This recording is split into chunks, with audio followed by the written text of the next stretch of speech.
Oke, cek 1 2 3. Bismillahirrahmanirrahim. Assalamualaikum warahmatullahi wabarakatuh. Selamat berjumpa kembali di perkuliahan Research and Development. Jadi dalam perkuliahan kali ini saya akan mengetengahkan materi yang belum saya sampaikan karena saya mereviewnya kemarin terkait dengan voice of customer. Ada bagian yang belum saya sampaikan karena menjadi rentetan di perkuliahan dari Research and Development selanjutnya. Nah, dasar-dasar ini perlu saya sampaikan sebelum Voice of Customer atau VOC,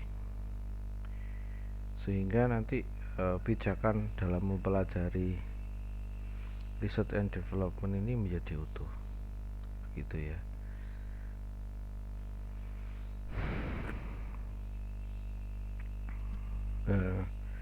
Tak lama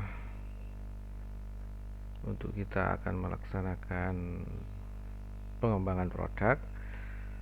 Sebagai review dari perkuliahan yang sebelum VOC maupun setelah VOC, tapi ini harus saya sampaikan, jadi saya harus mereview terlebih dahulu terkait dengan voice customer yang sudah saya jelaskan di beberapa pertemuan yang lalu. Jadi review perkuliahan sebelum menginjakkan ke materi ini, saya akan mereview kembali, mengingatkan kembali bahwa sebelum masuk ke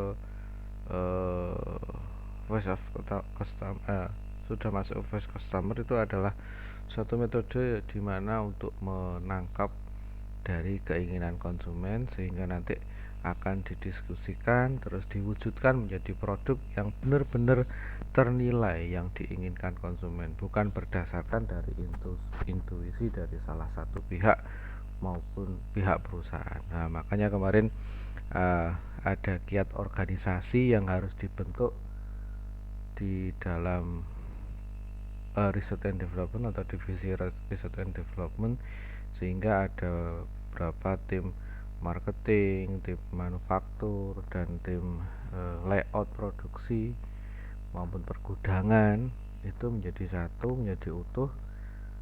Ketika perusahaan itu akan mengembangkan, tidak akan susah dalam menaiki tangga untuk pengembangan. Makanya di pertemuan yang lalu itu adalah Research and Development itu harus dibangun oleh beberapa tim yang berbeda, bukan R&D sendiri. Misal kayak bukan kalau menemukan produk kimia, bukan hanya orang kimia saja yang akan diajak rapat, tetapi harus ada orang marketing, manufaktur, sama pergudangan dan lain sebagainya, sehingga menjadi utuh.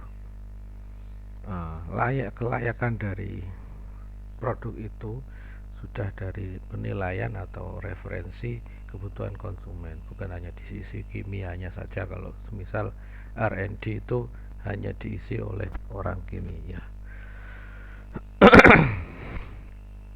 Nah, setelah saya mereview dari pertemuan kemarin, pentingnya suatu organisasi untuk membangun Research and Development, tapi sebelumnya ingin saya ketengahkan di sini adalah tantangan pengembangan produk. Mengapa ini saya perlu sampaikan? Karena ini akan menjadi rentetan. Ketika perusahaan itu akan mengembangkan produk, itu apakah memang benar sudah sesuai dengan keadaan saat ini, peralatan saat ini, dan informasi atau teknologi saat ini. Kalau tidak, nanti seyogyanya akan memberatkan dari perusahaan, seperti itu. Tantangan pengembangan produk. Di sini saya berikan ilustrasi bagaimana sebuah pesawat terbang itu dibangun. Gitu ya. Di sini ada beberapa part dari pesawat tempur, di mana di sini ada part-part yang memang harus semisal diadakan pengembangan produk. Nah, detail ini yang harus dikerjakan. Semakin tinggi prosesnya, maka semakin tinggi pula eh, kebutuhan akan karyawan dan kebutuhan akan material yang akan dikembangkan gitu ya. Pertimbangan dalam pengembangan produk pertama adalah trade off yang harus diperhatikan, yang kedua adalah dinamika, yang ketiga adalah detail, yang keempat adalah tekanan waktu, yang kelima adalah faktor ekonomi. Akan kita bahas satu persatu dalam pertemuan ini ya. Trade off. Trade off ini adalah pertentangan, di mana pertentangan di dalam menerapkan ide atau inovasi dalam pengembangan produk. Contoh trade off ini adalah pesawat terbang dapat dibuat lebih ringan tetapi akan meningkatkan biaya manufaktur. Ini sudah pasti jelas ketika nanti teknologi yang Anda kembangkan atau dibuat di situ semakin baik, maka akan semakin mengeluarkan dana untuk research and development. Pastinya seperti itu. Nah, trade off ini di sisi kalau memang ingin perubahan, berarti kan juga harus melihat pertentangan yang ada di pasar atau di masyarakat. Benar apa tidak? Misal saya akan meluncing pesawat Boeing 2230 miliknya Indonesia dengan harga 251 pesawatnya. Namun di sisi lain Anda juga harus melihat kemampuan bayar dari konsumen untuk ini berapa. Artinya semakin mahal tetapi nanti tidak akan terbeli. Makanya di sini ada namanya istilah trade off di dalam pertimbangan pengembangan produk. Nah, sekalipun produk itu sudah laku di pasaran, apakah harus dilakukan trade off? Ya, memang harus. Karena apa? Untuk melihat jangkauan dari life cycle atau siklus hidupnya di masa yang akan datang, divisi pengembangan produk harus tahu berapa sih nilainya ini semisal nanti akan dikembangkan menjadi lebih lagi daripada produk yang baru. Trade off yaitu. Yang kedua, dinamika. Teknologi berkembang secara konsumen akan berubah, kompetitor meluncurkan produk baru, kondisi lingkungan yang selalu berubah. Nah, ini saya diilustrasikan bahwa janganlah terlena terhadap kecepatan era disrupsi saat ini. Kita tahu di sini saya contohkan antara Nokia dan Samsung. Dulu Nokia itu adalah raja dari telepon. Namun Samsung dari Korea ini akan menggesernya. Dulu kalau cuma ngechat dan lain sebagainya, tapi Samsung ini sudah basisnya adalah Android system. Sekarang pun Nokia itu kalah akan keadaan yang saat ini terjadi. Berarti ada smartphone yang basisnya adalah app atau Play Store, dimana yang dulu kelihatannya adalah Nokia ini tidak akan tertandingi oleh smartphone buatan Korea, tapi kenyataannya sekarang Nokia malah menjadi hilang dan tidak ditemukan lagi pengembangan produk yang lainnya, dan ini menjadikan Nokia ini akan terhempas di pasaran dan tergantikan dengan smartphone yang baru, fitur-fitur yang baru. Kalau dia masih kekeh di area perusahaannya sendiri, namun dinamika dari kegiatan IT atau teknologi informasi di seluruh dunia berubah, ya mau tidak mau seyogianya Nokia ini juga harus berbenah, tidak tidak harus kekeh di posisi itu. Kalau di posisi sekarang, dulu itu adalah kekeh, ya akibatnya sekarang Nokia tidak bisa mengejar akan Samsung dan menjadi perusahaan yang istilahnya gulung tikar lah, istilahnya seperti itu. Tapi kalau Samsung karena buatan dari Korea namun bisa bertahan di atas dinamika yang sedang terjadi, dia akan mengalahkan dari rivalnya yaitu Nokia. Nah, itu dinamika yang harus dibaca. Istilahnya era disrupsi, kecepatan teknologi. Apakah benar itu nanti seorang produsen dari smartphone akan beralih dari manual ke digital? Ya, pastinya ada pertimbangan-pertimbangan dinamika itu sehingga harus diambil keputusan, harus dirubah untuk biar tidak ketinggalan atau mati seperti Nokia. Detail. Pilihan untuk menggunakan baut atau katup pada produk akan memberikan pengaruh yang besar pada nilai ekonomis produk. Saya contohkan di sini adalah pengembangan dari alat selfie smartphone ya.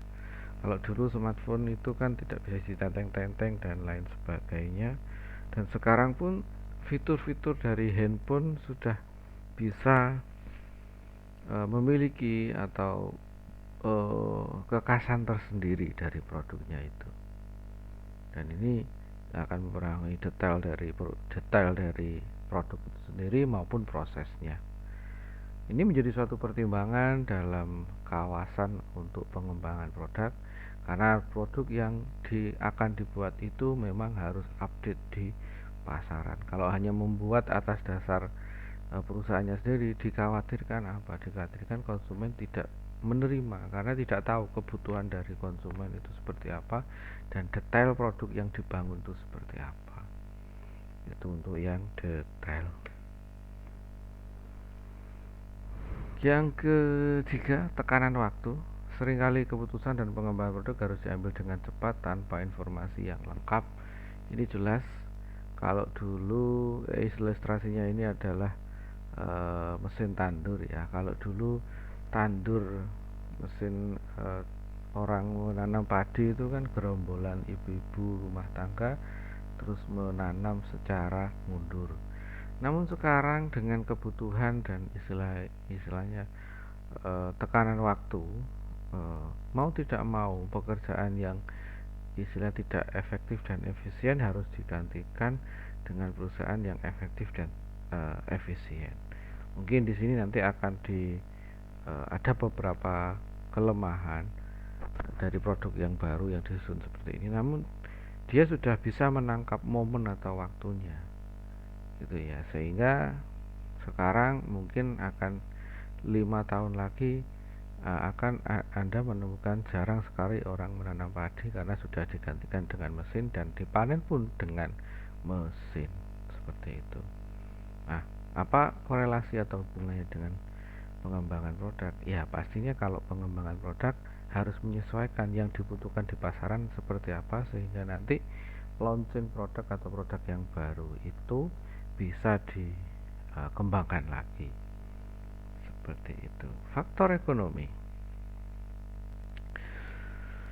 Faktor ekonomi di sini adalah pengembangan produk butuh investasi yang besar agar produk bisa bertahan dan dalam situasi perekonomian yang tidak menentu yang seperti sekarang ini ya sampai apapun memang keadaan dunia tidak akan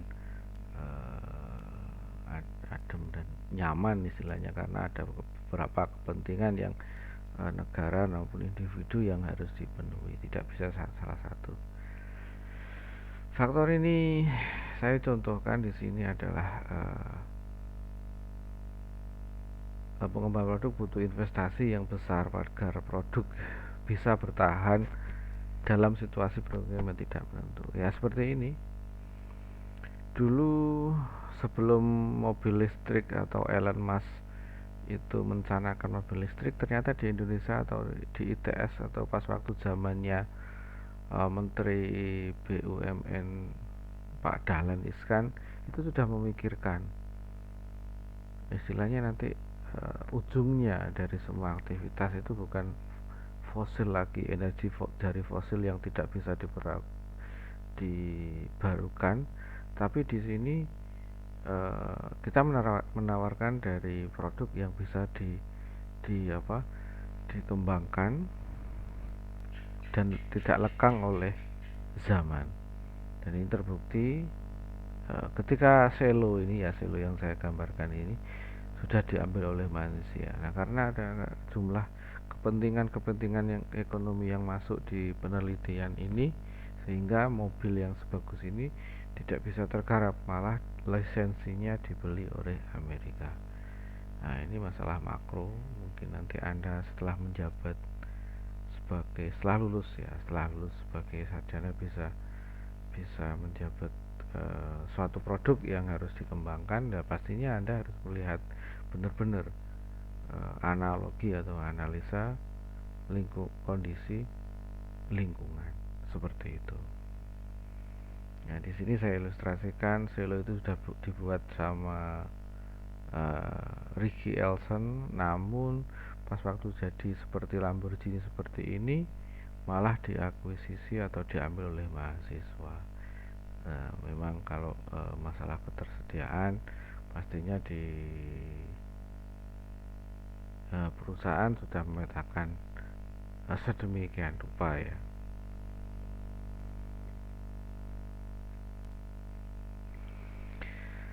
Selanjutnya setelah faktor ekonomi, sudah ya tadi ya, faktor ekonomi. Oke. Setelah Anda mengetahui pertimbangan-pertimbangan itu, di sini juga akan dievaluasikan. Pertama adalah 6 fase yang diberikan dalam pengembangan produk. Nah, ini adalah suatu ilustrasi atau gambar 6 fase.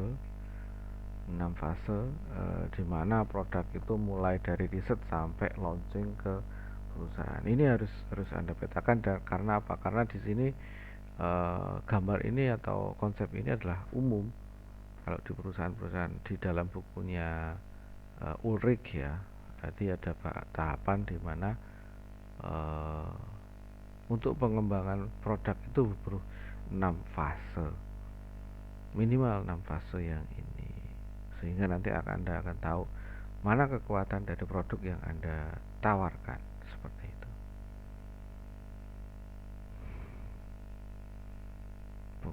Nah, ini breakdownnya. Pertama adalah perencanaan, pengembangan konsep, perencanaan tingkatan sistem. Terus habis itu 6 perencanaan detail, pengujian perbaikan, produk awal. Seperti dicontohkan tadi seperti ini. Apakah nanti pas waktu skripsi harus seperti ini, Pak? Saya komentari iya harus seperti ini, karena pijakan bukunya Research and Development itu banyak Ulrich kalau di seluruh dunia. Jadi kalau Anda baca di bukunya Ulrich tentang inovasi dan pengembangan kerja, di situ ada beberapa bagian yang istilahnya bisa diadopsi seperti itu.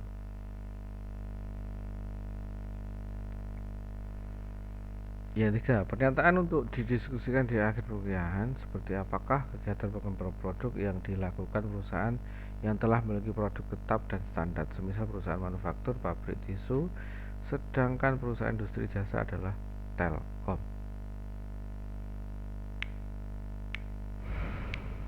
Nah, di sini adalah suatu ilustrasi di mana untuk didiskusikan oleh perkuliahan seperti apakah kegiatan pengembangan produk yang dilakukan perusahaan yang telah memiliki produk tetap dan standar, semisal perusahaan manufaktur, pabrik atau tisu, sedangkan perusahaan industri jasa adalah Telkom. Nah, ini adalah klasifikasi ya, karena kita sudah berkembang.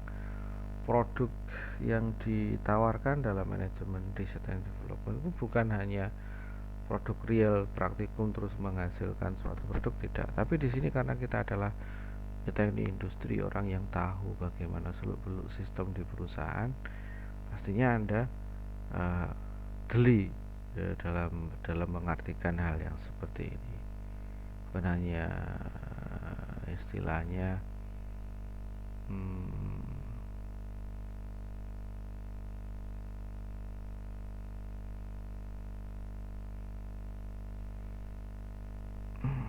istilahnya apa ya, nanti kita cari lagi ya. Nah, yang ingin saya sampaikan cukup sampai di sini di 6 fase ini. 6 fase ini mungkin akan menjadi suatu pijakan ketika nanti Anda mengerjakan suatu riset atau skripsi, seperti itu. ada beberapa prosesnya seperti itu. Terkait dengan metodenya itu nanti akan kita bahas. Seperti itu yang bisa saya sampaikan di sini, teman-teman sekalian. Mohon maaf atas ketidakbisaan saya untuk menjalankan kuliah di kampus dan sebagainya, karena ada beberapa urusan yang tidak bisa saya tinggalkan ya. Nah, paling tidak tapi saya sudah mengasih pola pola perkuliahan atau materinya seperti ini loh. Ketika nanti Anda sudah melakukan riset atau skripsi, Anda pastinya sudah paham. Ini fase ini tidak bisa boleh lepas karena ini adalah buku yang ditawarkan ke teknik industri sesuai dengan isinya adalah pengarangnya adalah Bapak. Oke, itu dulu. Sorry itu dulu. Oke, untuk menghemat waktu karena ini juga sudah malam saya di sini pas waktu mengerjakan video ini. Mungkin ada ketidakjelasan terkait dengan tugas dan lain-lain sebagainya. Nanti akan kita diskusikan lagi lebih lanjut seperti itu. Terima kasih teman-teman sekalian. Saya akhiri perkuliahan ini dan mau nanti melakukan absensi. Jadi saya akhiri. Wassalamualaikum warahmatullahi wabarakatuh. Semoga bermanfaat.